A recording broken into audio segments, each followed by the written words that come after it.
성도 여러분 환영합니다. 2020년 마지막 안식일 이 주의 귀한 예배 시간으로 들어오신 여러분 진심으로 환영합니다. 우리가 2020년 살아가면서 아마 두 번 20이 겹쳐져서 올해는 행운의 해, 좋은 해가 될 것이라고 생각하고 있었는데 사람 일이 사람 마음대로 되지 않는 것 같습니다. 하지만 주님께서 오늘 이 시간까지 우리를 인도하신 것 여러분 기억해 주시길 바랍니다. 우리 온라인으로나 또한 이 현장에서 주님과 함께 예배하며 찬양하는 여러분 모두에게 하나님의 은혜가 오늘 가득하기를 바랍니다. 오늘은 제가 연약함의 시간, 연약함의 영성이란 제목으로 함께 말씀을 나누려고 합니다. 말씀 나누기 전에 이사야 53장 2절부터 있는 말씀을 제가 봉독하도록 하겠습니다. 이사야 53장 2절부터 있는 말씀입니다. 그는 주 앞에서 자라나기를 연한 순 같고 마른 땅에 나온 뿌리 같아서 고운 모양도 없고 풍채도 없은즉 우리가 보기에 흠모할 만한 아름다운 것이 없도다. 그는 멸시를 받아 사람들에게 버림받았으며 간고를 많이 겪었으며 질고를 아는지라. 마치 사람들이 그에게서 얼굴을 가리는 것 같이 멸시당하였고 우리도 그를 귀히 여기지 아니하였도다. 그는 실로 우리의 질고를 지고 우리의 슬픔을 당하였거늘 우리는 생각하기를 그는 징벌을 받아 하나님께 맞으며 고난을 당한다 하였노라. 그가 찔림은 우리의 허물 때문이요 그가 상함은 우리의 죄악 때문이라. 그가 징계를 받음으로 우리가 평화를 누리고 그가 채찍에 맞음으로 우리가 나음을 받았도다. 오늘 말씀은 이사야에서 있는 예수 그리스도에 관련된 예언에 관련 말씀입니다. 여러분 2020년을 어떻게 보내셨습니까? 지치고 힘들고 고단했던 한 해가 아니었나라고 생각합니다. 드디어 2020년의 마지막 안식일에 우리는 도착했습니다. 이 마지막 안식일은 마치 마지막 휴게소 같아요. 우리가 하늘 여정 가운데 가는데 이 마지막 휴게소에 도착했습니다. 여기서 뭐 하셔야 돼요? 쉬어야죠. 그리고 뭐 하셔야 돼요? 호두 과자도 사 드시고 기름도 넣으셔야죠. 좀 쉬었다가 이제 다시 출발하기 위해서 우리는 준비해야 될 것 같습니다. 우리는 이 마지막 안식일에 우리가 걸어왔던 길을 뒤돌아보니 정말 힘들고 어려웠던 시간이 아니었나라는 생각이 듭니다. 하지만 새로 시작하는 2021년을 기대하면서 오늘만큼은 주님과 함께 좀 쉬며 주님과 함께 대화하며 주님과 함께 삶을 복을 나누는 그런 축복의 안식일이 되길 바랍니다. 여러분 누구 때문에 그랬어요? 코로나 때문에 그랬어요. 코로나 때문에 우리가 이렇게 힘들었습니다. 근데 코로나가 여러분 얼마나 작은지 아세요? 이 바이러스 하나가 안 보여요. 안 보여. 제가 코로나가 얼마나 작은지 한번 찾아보았습니다. 여기 보니까 코로나가요 처음 아주 이 집채만한 바위가 뭐냐면 미세먼지예요. 초미세먼지. 여러분 봄마다 우리가 고생했던 미세먼지 크기가 이렇게 바위만 하다면 그 다음에 이제 우리 몸에 나는 이제 세균이 들어와서 이제 연쇄상 구균이라는 게 균이 이만하고 그 다음에 세균 바이러스는 더 작습니다. 근데 코로나는 이것보다 더 작아요. 더 작아요. 그런데 이 작은 것 하나 때문에 우리가 어떻게 다녔어요? 피해 다녔어요. 우리가 할 수 있는 대응은 뭐냐? 여러분 다들 집에 계세요. 여러분 상점 문 닫으세요. 9시 이후에는 상점 문 열지 마세요. 여러분 비대면 예배 드려야 합니다. 여러분 생활하시면서 비대면 예배 들어보셨어요? 올해 처음 들어봤습니다. 비대면 예배라는 거. 그리고 뭐 쓰고 다녀요? 마스크 쓰고 다녀요. 사람 많은 곳 가면 안 돼요. 그런데 누구 때문에? 요 작은 놈 하나 때문에요. 억울합니까? 억울해요. 아무리 봐도 억울해요. 정말 커다란 문제가 우리 앞에 있었던 게 아니라 정말 작고 작은 이놈과 싸워서 이길 방법이 없어 우리는 뭐 했냐면 숨어 다녔어요. 다 숨어 다녔어요. 피해 다녔습니다. 도망가기 너무너무 바빴습니다. 이놈이 얼마나 작은지 제가 표현을 하자면 이 봄철에 찾아오는 미세먼지가 2.5 마이크로미터라고 합니다. 마이크로미터 하면 저도 잘 얼마나 작은지 잘 모르겠어요. 그래서 딱 쉽게 이야기하자면 여기 손톱 딱 보시죠. 손톱의 작은 부들은 약 1cm 정도 돼요. 근데 1cm가 1만 마이크로미터예요. 그러니까 1cm를요 10,000개로 나누세요. 10,000개로 나누는데 그 중에 0.1 마이크로미터가 이 코로나의 크기라고 했으니까 10,000개가 아니라 10만 개로 나누세요. 손톱을 10만 개로 나눈 다음에 그 10만 개 중에 하나의 크기가 누구의 크기요? 이 코로나의 크기라는 사실입니다. 그런데요, 우리는 이렇게 이야기합니다. 1cm에 10만 분의 1밖에 안 되는 녀석 때문에 우리는 몇 미터 거리를 두기? 2미터 거리 두기 해야 돼요. 그러면 이 조그만 녀석 하나 때문에 이 녀석의 몇천 배, 2천만 배 뒤로 물러나라는 거예요. 억울해요, 안 억울해요, 여러분? 억울한 겁니다. 아니 이 조그만 이 세균 하나, 바이러스 하나 때문에 우리는 2미터 떨어져 있으래요. 2천만 배 떨어져 있으라는 겁니다. 이놈이 무서워서 우리는 2천만 배 뒤로 물러나서 웅크리고 살아왔습니다. 2천만 배나 되는 이놈의 크기에 2천만 배나 되는 크기가 순식간에 넘어와서 우리를 감염시킬 수 있다는 사실이에요. 이 0.1 마이크로미터밖에 안 되는 이 녀석 때문에 몇 명이 이 병에 걸렸어요? 여러분 보니까 7,800만 명, 7,800만 명이 이 병에 걸리고 몇 명이 죽었어요? 170만 명이 죽었어요. 누구 때문에? 요 작은 거 하나 때문에요. 우리는 이 코로나의 죽음으로부터 정복하기 위해서 1년 동안 무엇을 할 수 있었습니까? 열심히 숫자 세고 있었어요. 오늘은 몇 명 확진됐습니다. 오늘은 몇 명 죽었습니다. 우리는 무엇을 할 수 있습니까? 사실 아무것도 할 수 없었어요. 1,000명, 오늘 확진자 1,000명이 넘었다는데 1,000명이 넘으면 뭐예요? 솔직히 우리는 할 수 있는 게 없어요. 지금 정말 할 수 있는 게 없습니다. 숨어 있으라, 피해 있으라, 그게 전부였습니다. 여러분, 코로나 때문에 경제적 피해는 얼마였을까요? 수십조요?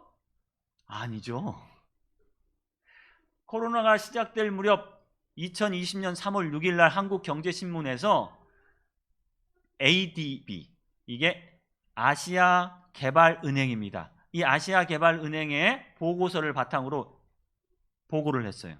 이 코로나 때문에, 충격 때문에 약 414조의 손실이 있을 겁니다 라고 발표를 했어요. 그 발표를 한 다음에 딱 2달이 지난 다음에 똑같은 뉴스가 발표가 되는데 금액이 달라졌어요.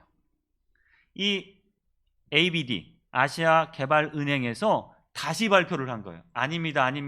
2달 만에 다시 발표를 했는데 코로나 때문에 1년 동안 전 세계적으로 경제적 손실은 얼마다? 1경 818조다. 저는 아직까지 1경이라는 숫자가 얼마나 되는지 몰라요. 예? 저는 1조도 손대지 제 손에 있어 보지를 못했어요. 근데 손실이 얼마예요? 1경이래요.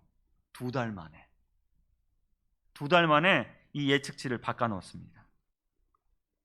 이놈의 때문에 직장을 잃은 사람들이 많았고요. 이놈 때문에 장사를 못하는 사람이 많았고요. 이놈 때문에 너무 힘들었어요.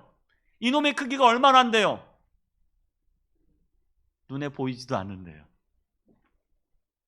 지난 1년 한 해를 가면서 우리 대학 교수들이 올해의 사자성어를 이렇게 정합니다.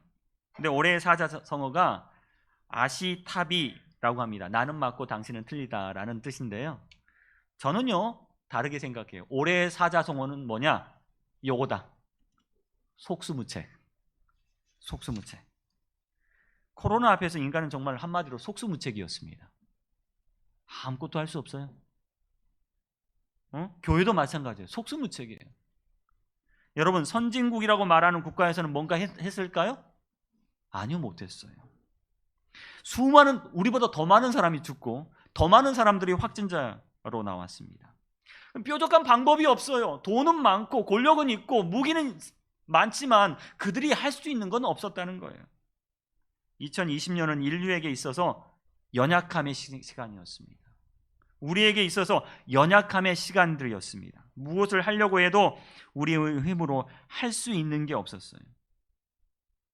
어떤 이들은 이 코로나 앞에서 허탈해하고 두려워하고 낭망하고 좌절하고 아파하고 지쳐합니다.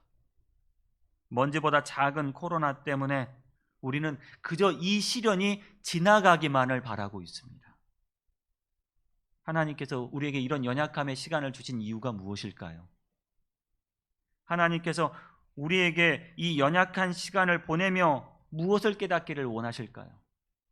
저는 이 연약한 시간을 보내며 우리가 연약함의 영성을 되찾게 되기를 간절히 바랍니다. 인간만큼 연약한 존재가 있을까요? 시편 기자는 이렇게 노래합니다. 여호와여, 나의 종말과 연함의 어떠함을 알게 하사 나로 나의 연약함을 알게 하소서. 나의 연약함을 알게 하소서. 사실 인간만큼 연약한 존재 없습니다.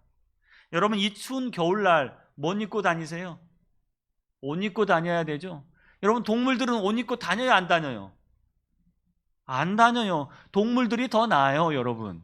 우리는 어디서만 살 수 있냐면, 옷 벗으면 저기 열대 지방에서만 살 수 있어요. 위로 올라오면 돼요, 안 돼요? 안 돼요. 근데 북극 거문이 어디서 살아요? 북극에서도 살아요. 이게 개가 우리보다 더 강해요. 인간만큼 정말 연약한 동물은 없습니다. 이빨도 없고요, 발톱도 없습니다. 시편 기자는 이렇게 이야기합니다. 만약 우리가 우리의 종말과 우리의 시간을 알고 나면 우리의 연약함이 무엇인지 깨닫게 될 것입니다. 주님, 우리로 이 연약함을 알게 하여 주시옵소서 라고 기도합니다. 2020년을 보내면서 우리는 연약해졌습니다. 정말 눈에 보이지도 않는 이 코로나 바이러스 때문에 우리는 연약한 인간의 모습을 드러내고 말았습니다. 돈이 아무리 많으면 뭐합니까? 여러분, 인간이 강력한 무기를 만들면 뭐합니까? 아무리 의학과 과학이 발전하면 무엇을 합니까? 권력이 있으면 무엇합니까? 세상 부귀와 권력이 다 무너지고 말았습니다. 어쩔 수 없어요. 세상에서 가장 강력한 나라, 어떤 나라? 미국. 미국에서 가장 힘센 사람 누구예요? 트럼프도 뭐에 걸렸어요? 코로나에 걸렸어요, 여러분. 해가 지지 않는 나라로 불리웠던 나라가 하나 있어요. 영국. 영국의 총리도 코로나 걸렸습니다. 영국의 왕세자, 찰스 왕세자 역시 코로나19 확진 판정을 받았어요. 여러분, 프랑스는 어떨까요? 프랑스의 대통령 마크롱 대통령도 뭐에 걸렸어요? 코로나 걸렸답니다. 모나코 국왕도 코로나에 확진됐고요. 캐나다 총리도 코로나 걸렸고 스페인의 총리 부인도 코로나 걸렸습니다. 스페인의 공주는 코로나로 숨졌다고 합니다. 인간은 이렇게 연약합니다. 아무리 힘센 능력을 갖고 있고 권력을 갖고 있다 할지라도 이 작은 누구 앞에서, 코로나 앞에서 굴복하고 말았다는 사실입니다. 우리는 이렇게 2020년 연약함의 시대를 살아왔습니다. 오늘 본문의 말씀은요, 이 연약함의 시대를 살아가는 이 연약한 인간에게 연약함의 영성을 소개하시는 한 분을 소개하고 있습니다. 이사야는 한 예언을 통해 그리스도를 이렇게 표현합니다. 그는 연한 새싹과 같고, 그가 나온 땅은 마른 땅, 아주 마른 사막과 같은 땅이고, 고운 모양도 없고 풍채도 없고 아름다운 것도 없는, 겉보기로 보면 연약하디 연약한 그분이 어디에 오셨어요? 이 땅에 오셨습니다. 그런데 그분은요, 이 연약한 분은 연약한 시절을 보냅니다. 연약한 시간을 보냅니다. 그가 보낸 시간은 멸시와 버림과 간고와 질고의 시대였습니다. 그는 멸시받고 고통받고 병고와 아픔을 겪었습니다. 하늘의 보좌를 차지하고 있던 그분이 연약한 모습으로 연약한 시간을 보내셨다는 사실이에요. 여러분, 그분만큼 연약한 분이 세상에 있을까요? 주님은 연약한 모습으로 연약한 시간을 보내게 됩니다. 연약함이란 사전적 의미는 상처받기 쉽고 공격받기 쉽고 약점이 있고 비난받기 쉬운 어리고 나약하고 병들고 힘이 없는 유약한 모습을 드러냅니다. 그런데 예수님의 사역이 이 연약함의 신비에서 드러나기 시작합니다. 가장 연약한 모습으로 이 땅에 오셨고 가장 연약한 시간을 보내셨지만, 거룩한 보좌를 포기하고 인간의 모습으로 낮아져 이 땅에 오셨지만, 그분은 연약함을 통해서 그분의 영성을 우리에게 드러내십니다. 고난의 종으로 살아갔지만 세상의 모함을 받고 세상의 죄를 짊어지고 실패자의 모습으로 우리에게 보이셨지만, 이 모든 연약한 노정을 통해서, 여정을 통해서 세상을 구원하시는 주의 모습을 우리는 봅니다. 세상을 구원하기 위해서 십자가의 모습은 연약했지만 그 연약함을 통하여 하나님과 죄인을 화목하게 하셨다는 사실이에요. 우리는 다시 한번 연약함을 생각하길 바랍니다. 그리스도의 연약함은 우리로 하여금 하나님과 화목하게 만들었습니다. 그런데 인간의 교만함은 하나님으로부터 우리가 더 멀어지게 만듭니다. 그리스도의 연약함은 우리로 하나님께 인도합니다. 그런데 인간의 자만심은 하나님을 잃어버리게 합니다. 그리스도의 연약함은 승리하게 합니다. 그런데 인간의 강인함은 스스로 패배하게 만들어버립니다. 이 한 해를 보내며 우리는 무엇을 보았고 무엇을 느꼈습니까? 이 연약한 시대를 지나며 여러분, 하나님을 더 의지하셨습니까? 이 인간의 나약함을 통해서 하나님을 더 바라보셨습니까? 우리의 상처를 통해 하나님께 돌아가셨습니까? 이사야 53장 4절 말씀입니다. 그는 실로 우리의 질고를 지고 우리의 슬픔을 당하였거늘. 그리스도의 연약함에 대해서 마태복음은 이사야 53장 4절의 말씀을 이렇게 인용해서 설명합니다. 우리의 연약함을 친히 담당하시고. 우리 연약함의 시대를 살 때 이 연약함을 친히 담당하실 분이 누구세요? 바로 예수 그리스도이십니다. 주님의 연약함을 담당하시기 위해서 이 땅의 연약한 모습으로 오셨고, 연약함의 노종을 걸으셨고, 연약한 모습으로 십자가에 달려 돌아가셨습니다. 우리는 주님의 연약한 영성을 이제 배워야 합니다. 주님은 십자가에서 가장 연약함을 느끼셨어요. 십자가 현장에서 인간이 겪은 가장 연약한 시간을 겪으셨다는 겁니다. 예수님께서 십자가에서 죽으실 때 극도로 연약해지셨어요. 친구, 제자, 가족들 아무도 남지 않았습니다. 그는 겟세마네 동산에서 하나님께 기도합니다. 아버지, 하나님께 기도합니다. 할 수만 있으면 이 잔을 내게서 옮겨 주시옵소서. 그분의 연약한 모습을 드러내세요. 한밤중에 잡히셔서 새벽 내내 끌려다니시고 인간의 존엄성과 인권을 다 빼앗기셨어요. 벌거벗기셨습니다. 채찍에 맞으셨어요. 가지관을 쓰셨습니다. 그는 견딜 수가 없었습니다. 그에게 지어진 십자가의 무게를 견디지 못해 2번이나 쓰러지십니다.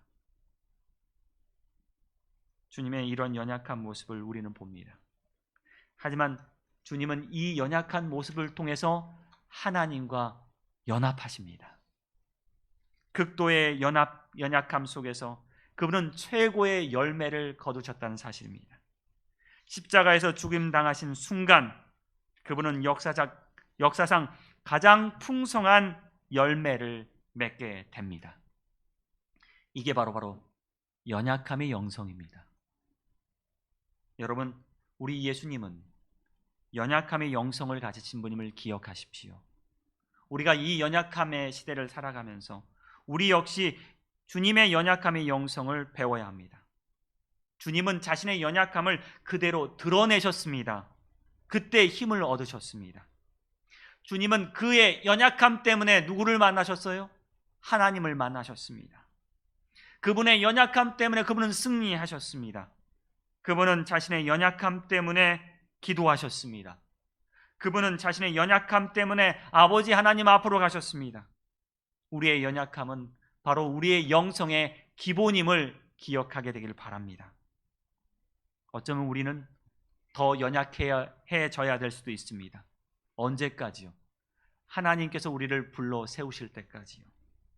내 능력이 어디서 나옵니까? 약한 데서 온전하여 지민이라. 고린도후서 12장 9절 말씀입니다. 우리는 연약한 가운데서 더 강해질 수 있음을 여러분 기억하게 되길 바랍니다. 성경에 수많은 인물들이 우리에게 제시되어 있습니다. 아브라함, 엘리야, 이사야, 요나, 삼손, 요셉. 여러분, 그들이 언제 강해집니까? 연약할 때 강해집니다. 그들이 쓰러질 때 강해집니다. 그들이 가장 연약해질 때 하나님께서는 그들을 불러 세우십니다. 너가 지금 누구를 만나야 될 시간입니까?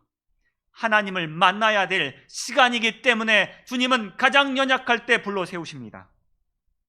인간이 한계를 느끼고 자신의 운명에 대해서 비관적일 때, 어찌할 방법을 찾지 못할 때, 한계의 상황 속에서 길을 걸어가고 있을 때 하나님은 그들을 불러 세우시고 큰 힘을 주십니다. 마지막 힘을 주십니다. 연약함의 시간은 하나님을 만나는 시간이며 연약함의 영성은 그리스도의 영성을 배우는 시간입니다. 이 마지막 한 해 우리는 마지막 안식일을 보내며 어쩌면 가장 연약한 순간에 도달해 있습니다. 하지만 우리의 연약함에 여러분 좌절하지 마시고 다시 한번 주의 연약함의 영성을 배우게 되기를 바랍니다. 가장 연약할 때 가장 강해지신 주님을 배우게 되기를 바랍니다. 가장 연약한 십자가의 모습이 우리에게는 가장 강한 십자가의 모습임을 여러분 기억하게 되기를 바랍니다. 인간은 죽음 앞에서, 정말 죽음 앞에서 연약해집니다. 히스기야가 이렇게 기도합니다. 주님, 제가 병들어 죽게 되었습니다. 주님, 저를 좀 살려주시옵소서. 저를 살려주시옵소서. 자신의 죽음 앞에 정말 연약해졌어요. 자신의 시간이 얼마 남지 않았음을 인하여 그는 깨닫고 연약해지기 시작합니다. 주님 도와주십시오. 그때 하나님은 그에게 큰 힘을 주셨어요. 그래서 그가 힘을 얻고 강대해지고 건강해지자 그는 다시 교만해지고 맙니다. 그리고 그의 모든 보물들을 보여주고 맙니다. 여러분, 어쩌면 인간의 본성은요, 연약함을 숨기고 싶어요. 남보다 부족함을 숨기고 싶어요. 자기의 실수를 숨기고 싶어요. 그런데 연약함의 영성은요, 숨기는 게 아니라 주님 앞에 드러나는 겁니다. 그걸 드러내고 주님 앞에 나가는 겁니다. 여기 한 작자 미상의 글이 있습니다. 한계를 느낄 때라는 글인데요, 한계를 느낄 때 눈가에는 눈물이 걸쳐 있습니다. 발길에는 아쉬움이 차이고요, 두 눈에는 움켜진 인내가 들려 있고요, 등 뒤에선 돌아보라고 소리치는 미련이 있어요. 하늘가에 번지다만 웃음소리가 뭉게뭉게 구름지어요. 앞산 뒷산 건너산에는 오르락 내리락 하는 숱한 기분들이 보여요. 세상의 모든 절박함이 다다른 벽이라면 허물어도 낭떠러지라 생각하여 끝을 준비한 마음같이 그저 속없이 울고만 싶어요. 엉엉엉 소리내어 질질질 짜고 싶어요. 우리도 이런 감정에 휘말릴 때가 있습니다. 이때 우리는 하나님께 돌아가야 합니다. 하나님께서 우리에게 주신 약속을 여러분 생각하십시오. 우리가 무엇이라고 기도해야 할지 모를 때, 하나님께 더 가까이 나가기 위해서 기도해야 할 때, 여러분 오늘 주시는 하나님의 말씀의 약속을 기억하게 되길 바랍니다. 첫 번째 약속입니다. 우리에게 있는 대제사장은 우리의 연약함을 동정하지 못할 뿐이 아니요. 첫 번째 약속은 우리 주님은 우리의 연약함을 동정하는 분이라는 사실입니다. 그분은 우리의 연약함을 알고 계십니다. 우리의 처지를 너무 잘 알고 계세요. 우리가 약하다는 것 알고 계십니다. 우리가 두렵다는 거 알고 계십니다. 왜요? 주님도 우리와 같은 처지에 놓여보셨기 때문에 그렇습니다. 우리의 현재의 형편을 아시죠? 나의 약함을 꾸짖지 아니하시고 나의 약함을 나무라지 아니하신다라고 합니다. 요새 나 때는 말이야 라는 게 유행하죠? 나 때는 말이야. 아빠가 아이를 꾸짖을 때, 공부 못하는 아이를 꾸짖을 때, 야, 아빠는 야 학교 다닐 때 맨날 100점 맞았거든? 라고 하면 아이는 감동이 없어요. 아빠 시대야 쉬웠겠죠. 그런데 아빠가 빵점 많은 아이에게 이렇게 위로하면 감동이 있습니다. 어떻게 해요? 네, 나도 빵점 맞아 봤거든? 나도 빵점 맞아 봤거든? 그러면 아이가 뭐라 그래요? 아빠 진짜? 내가 멍청한 건 아빠 때문이구나 라고 생각하겠죠. 다음이 중요하죠. 하지만 아빠는 거기서 이겨냈거든? 너도 뭐 할 수 있어? 이겨낼 수 있어. 주님은 우리에게 이런 약속을 하십니다. 우리에게 있는 대제사장은 우리의 연약함을 동정하지 못할 뿐이 아닙니다. 여러분 아멘 하십시오. 두 번째 약속입니다. 우리가 뭐라고 기도할 줄 몰라요. 너무 답답해요. 눈물이 나요. 아이고 나 모르겠다 라고 할 때 이와 같이 성령도 우리의 연약함을 도우시나니 우리가 마땅히 빌 바를 알지 못하나 오직 성령이 말할 수 없는 탄식으로 우리를 위하여 친히 간구하시느니라. 주님께서 오늘 우리를 위해서 무슨 기도하세요? 통성기도를 하고 계세요. 여러분, 통성기도를. 아버지 하나님, 이 연약한 자를 굽어 살피시고 구원해 주십시오. 우리가 기도하는 게 아니라 누가요? 성령님께서요. 성령님께서요. 아까 읽어드린 작자 미상의 마지막 구절처럼 그저 속 없이 울고만 싶고요, 엉엉엉 소리내어 질질질 짜고 싶을 때 우리 성령님께서 우리의 연약함을 돕고 계십니다. 마땅히 빌 바를 알지 못한다 할지라도 성령께서 말할 수 없는 탄식으로 주님께 우리를 위하여 간구하신다는 이 약속, 여러분 기억하십시오. 제가 목회하면서 가장 큰 힘이 되는 건 뭔지 아세요? 누가 밥 사줘서 힘이 되는 게 아니라 목사님 제가 목사님을 위해서 기도하고 있습니다, 목사님 가족을 위해서 기도하고 있습니다, 이 소리를 들을 때 가장 힘이 돼요. 솔직히 저는 한 사람이 여러 사람을 위해서 기도하니까 조금씩밖에 기도 못하죠. 근데 그분은 저를 위해서 기도한다니까 얼마나 많이 기도하시겠어요. 제가 이렇게 힘을 얻은 건 아마 그분의 기도 덕분이다라고 생각합니다. 근데 여러분을 위해서 누가 기도하세요? 성령께서 기도하고 계십니다. 여러분, 세 번째 약속 우리에게 필요하겠습니까? 세 번째 약속입니다. 세 번째 약속, 먼저 세 번째 약속입니다. 히브리서 12장 12절 말씀입니다.